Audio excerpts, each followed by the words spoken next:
Most property investors are aware that there are two ways of making money from property.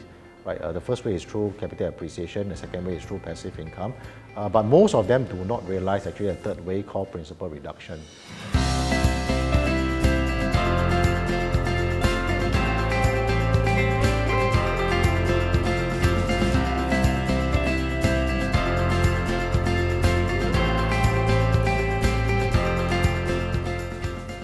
When we look at properties, there are only three ways the property can generate wealth for the investor, right? First way is capital appreciation. That is quite straightforward. Most people understand this, right? Essentially, the property has gone up in value. So for example, if you buy a property $1 million and over time it appreciates to, let's say, $1.5 million, the 500,000 is your capital appreciation, right? The second way is through, let's say, passive income. So for example, if let's say you rent out a property at $4,000 a month, right? And your bank repayment per month is only $3,000, then the additional $1,000 goes to your pocket, and that's your passive income.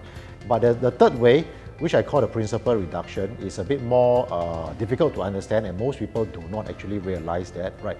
Essentially, what is principal reduction? It is actually also through rental, through the tenant paying you rental, but the rental actually goes to your bank repayment. And how it works is that for most investors, they will take a loan to buy a property. And when they take a loan every month, they need to pay a fixed amount of money to the bank, and that's called the loan repayment per month. So for example, if let's say the loan repayment is $3,000 a month, right? But the $3,000 is actually used.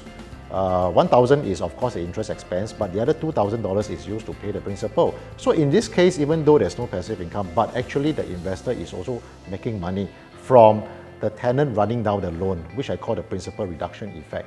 A lot of investors actually are not very familiar with this, right?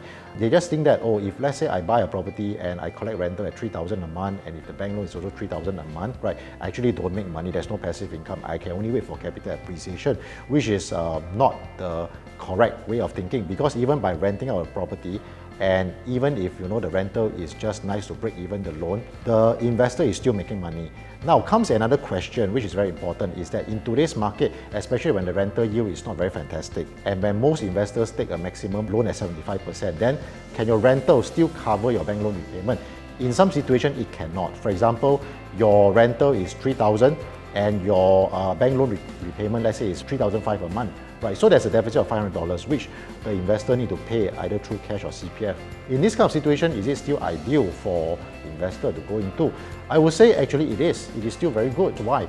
If you look at the bank loan repayment of $3,500 per month, essentially the interest portion maybe is just $1,000 or $1,500 at most. The tenant, by paying $3,000 a month, can still essentially cover the 100% of all the interest expense, plus partially settle the repayment, right, for the investor.